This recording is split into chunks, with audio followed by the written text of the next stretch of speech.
Baik, Assalamualaikum warahmatullahi wabarakatuh.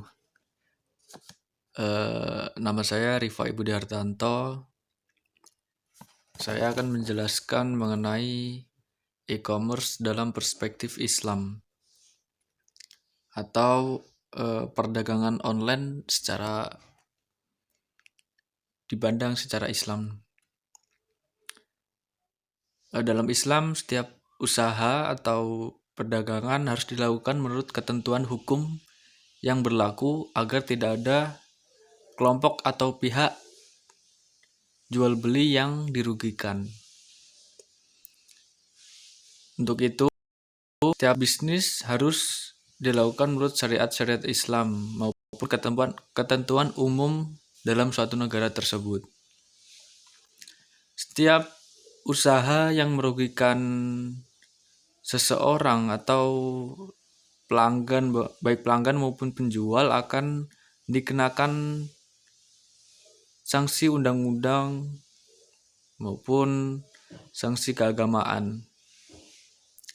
Tetapi dalam bidang muamalah dalam Islam dikenal suatu asas hukum, yaitu kebolehan atau mubah. Nah, jual beli pada dasarnya adalah hukumnya mubah. Jadi boleh dilakukan, tidak ada larangan maupun perintah di dalamnya. Baik, langsung ke slide selanjutnya.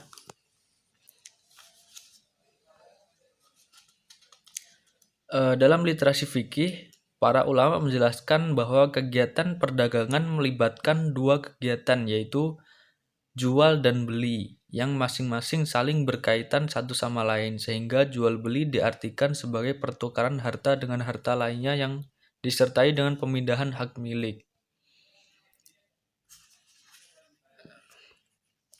Selanjutnya, menurut pandangan jumhur ulama, rukun jual beli ada 3, yaitu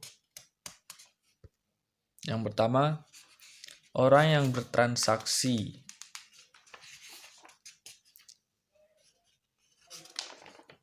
Penjual ataupun pembeli.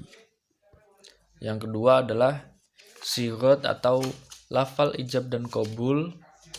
Dan yang ketiga adalah objek transaksi atau barang yang diperjualbelikan dengan nilai tukar atau pengganti barang ataupun yang biasa disebut dengan uang.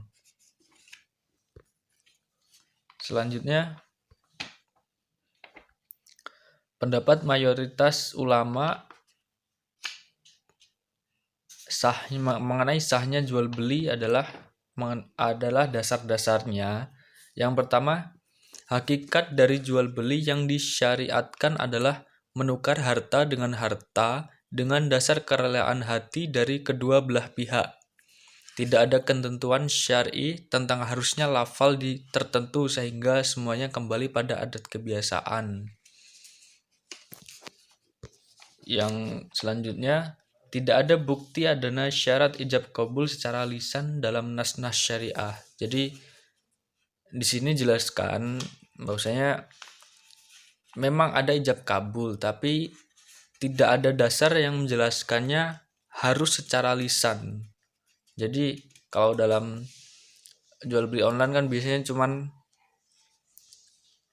dengan mengeklik tombol itu kan, itu merupakan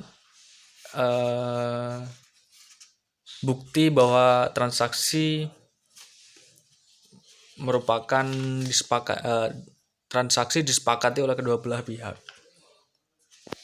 Dan selanjutnya, umat manusia telah terbiasa melakukan jual beli di pasar-pasar dengan melakukan serah terima barang saja atau tanpa pengucapan lafal akad di berbagai negeri dan tempat, sehingga itu menjadi ijma yang biasa kita lakukan di pasar-pasar ataupun ya di toko-toko. Kita hanya mengambil barang dan membayarkannya tanpa melakukan akad secara lisan yang secara resmi gitu. Ini selanjutnya,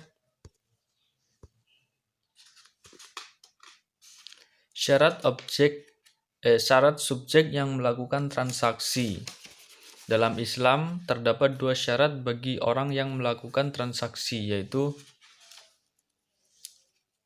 orang tersebut adalah orang yang berakal dan mumayyiz, sehingga orang yang gila dan anak kecil tidak sah melakukan akad. Yang kedua, orang yang melakukan transaksi melakukan sendiri tanpa paksaan, maka tidak sah sebuah akad dengan perantara atau wakil kepada kedua belah pihak kecuali orang tua atau hakim. Lalu mengenai syarat dewasa dalam jual beli tidak bisa ditentukan hanya dengan melihat profilnya misalnya, karena tidak tahu pembuat profil itu memalsukan identitasnya misalnya, karena kita tidak melihat secara fisik atau secara langsungnya.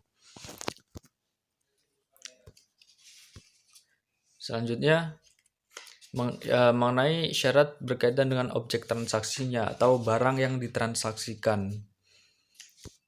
Yang pertama adalah barang harus tersedia pada saat akan berlangsung, kecuali pada akad salam.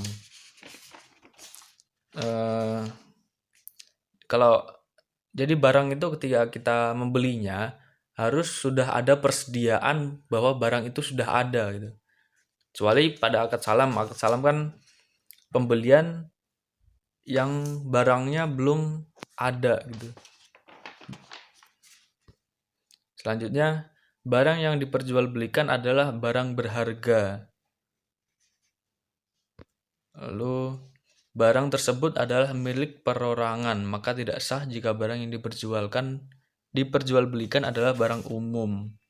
Seperti air sungai atau padang rumput itu tidak sah jika diperjualbelikan. Barang tersebut adalah milik penjual atau penjual diizinkan oleh pemiliknya untuk menjual barang tersebut. Seperti perwakilan gitu. Perwakilan untuk menjualkan barang. Selanjutnya adalah barang harus bisa diserah terimakan.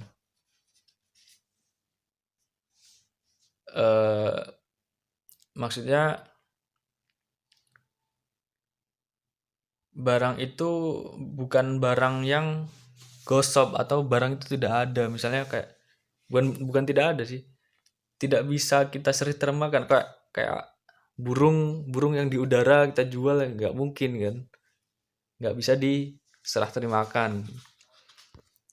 Selanjutnya, deskripsi yang jelas mengenai karakteristik barang tersebut kepada pihak pembeli,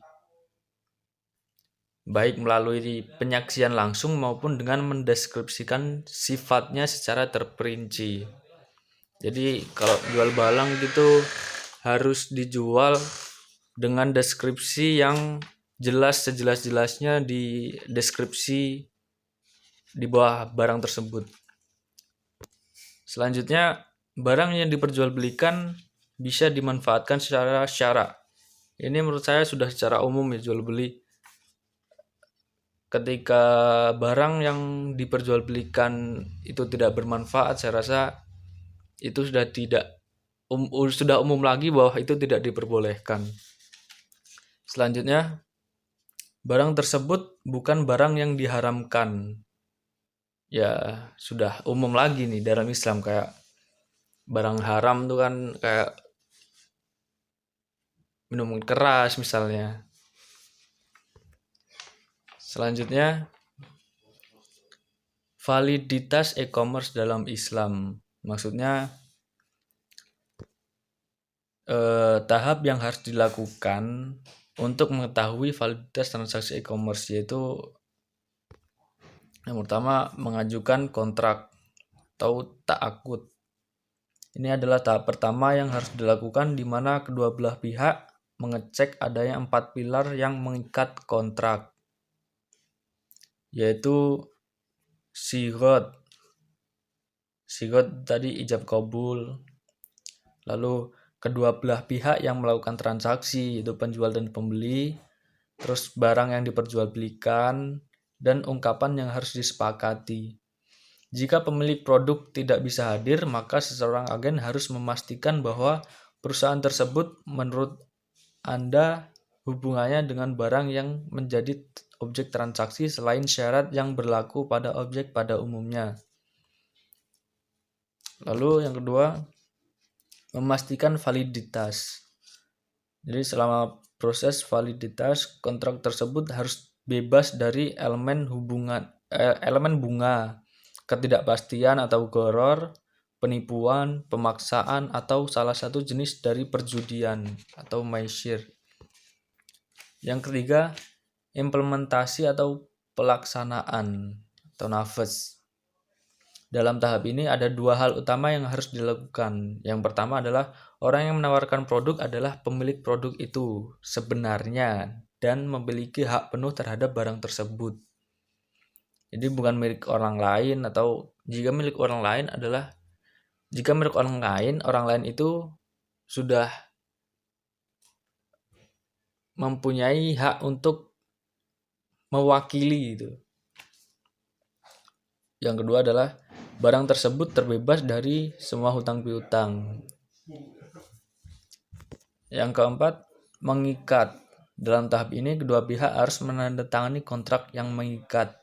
Sebelum menandatangani kontrak pembeli harus memeriksa perusahaan dan produk yang dijual melalui agen atau pihak lain. Hal ini dilakukan karena konsumen tidak bisa melihat secara langsung kondisi barang. Yang kelima, pengiriman. Pengiriman adalah tahap akhir di mana kedua belah pihak harus saling menukar antar barang dan harga yang harus dibayarkan. Pada umumnya, e-commerce menggunakan kartu kredit, namun Muslim harus menghindari pemakaian kartu kredit. Mengapa menghindari? Karena biasanya pada kartu-kartu kredit itu mengandung riba atau bunga. Sebagai Muslim harus mencari alternatif lain seperti pembayaran bank yang secara debit atau biasanya pada Alfamart mungkin. Yang keenam adalah pembayaran untuk transaksi e-commerce. Seperti sudah disebutkan di atas yang sebelumnya tadi,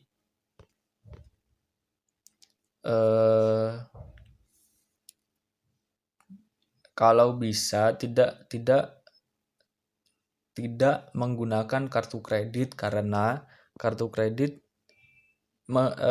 mengandung riba. Jadi harus membayar secara hal lain melalui bank dengan debit misalnya. Ini saya rasa cukup dari saya. Wassalamualaikum warahmatullahi wabarakatuh.